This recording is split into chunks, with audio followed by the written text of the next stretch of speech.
कालपुर एक छोटा सा गांव था जहां सूरज ढलते ही लोग अपने घर बंद कर लेते थे, क्योंकि कहते हैं रात होते ही एक परछाई गांव में चलने लगती है और जिस घर में बच्चे की रूह रोने लगती है उस घर में मौत दे जाती है। इसलिए गांव के लोग माँ बाप बनने के सपने डर के साए में दफन कर चुके थे और तब से नया बच्चा जन्म नहीं ले रहा था। इसलिए गांव जीने लगा था। सबको लगा अब सब ठीक है और तभी कालपुर के रास्ते पर एक नया जोड़ा बाइक से दिखाई दिया। अरुण और उसकी पत्नी काव्या शहर के थे, नई शुरुआत करने आए थे, लेकिन उन्हें क्या पता था वो जीने नहीं मरने के गांव में आ रहे थे। कुछ ही दिनों में दोनों गांव वालों के साथ घुल मिल गए, पर सबके चेहरे पर एक डर छुपा था क्योंकि काव्या मां बनने वाली थी। कुछ दिन बाद काव्या काम कर रही थी, तभी अचानक उसे दर्द होने लगा। अरुण ने बिना टाइम वेस्ट किए उसे हॉस्पिटल ले गया। ऑपरेशन रूम में चीखें गूंज रही थी और जैसे ही काव्या ने एक प्यारे से बच्चे को जन्म दिया, एक काली परछाई सीधा बच्चे के पास गई। अगला पल एक तेज तलवार की आवाज और बच्चा बस 1 सेकंड में लहू बन गया। काव्या चीखने लगी, मेरा बच्चा, मेरा बच्चा। अरुण दौड़ते हुए अंदर आया। उसने देखा पूरा फ्लोर खून से भरा था। काव्या को देखा, वो बेहोश थी। ये सब देखते ही अरुण रोने लगा।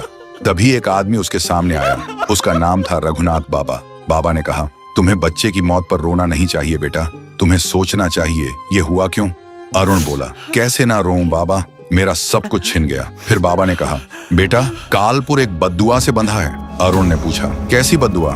बाबा ने गहरी सांस ली और बोले, बहुत साल पहले कालपुर के राजा हरिदत्त का राज था। उसकी रानी मां बनने वाली थी।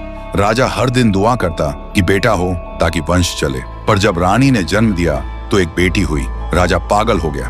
उसने सबके सामने चीख कर कहा, ये मेरी शान के लिए श्राप है, और उसने अपनी तलवार निकाली और अपनी बेटी को काट दिया। रानी चीख पड़ी, हरिदत्त तूने अपने खून को मारा है।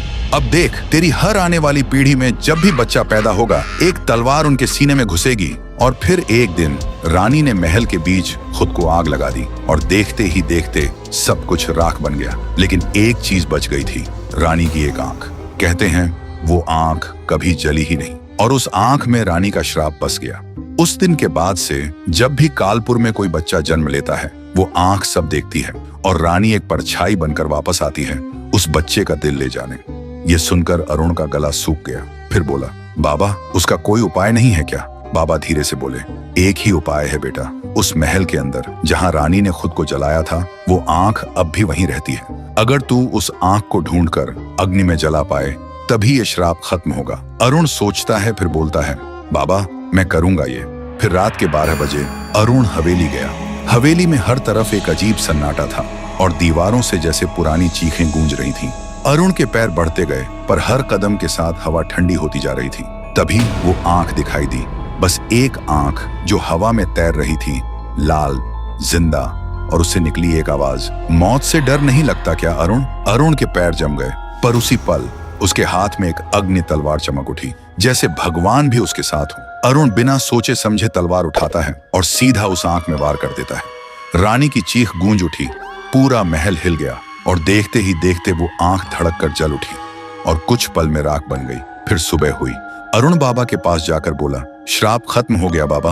बाबा मुस्कुराए और बोले, बेटा हर श्राप खत्म नहीं होता, वो बस सो जाता है। और उस दिन के बाद कालपुर में सब कुछ शांत लग रहा था। लोगों ने सोचा अब सब ठीक हो गया है, न चीखें, न मौत, न डर। लेकिन एक अजीब बात भी थी, जितनी शादीशुदा औरतें थीं सब एक साथ मां बनने वाली थीं। तो दोस्तों, कालपुर के हर घर में अब एक नई मां है। लेकिन अब सवाल ये है, वो मां जिंदा बचेगी भी या नहीं।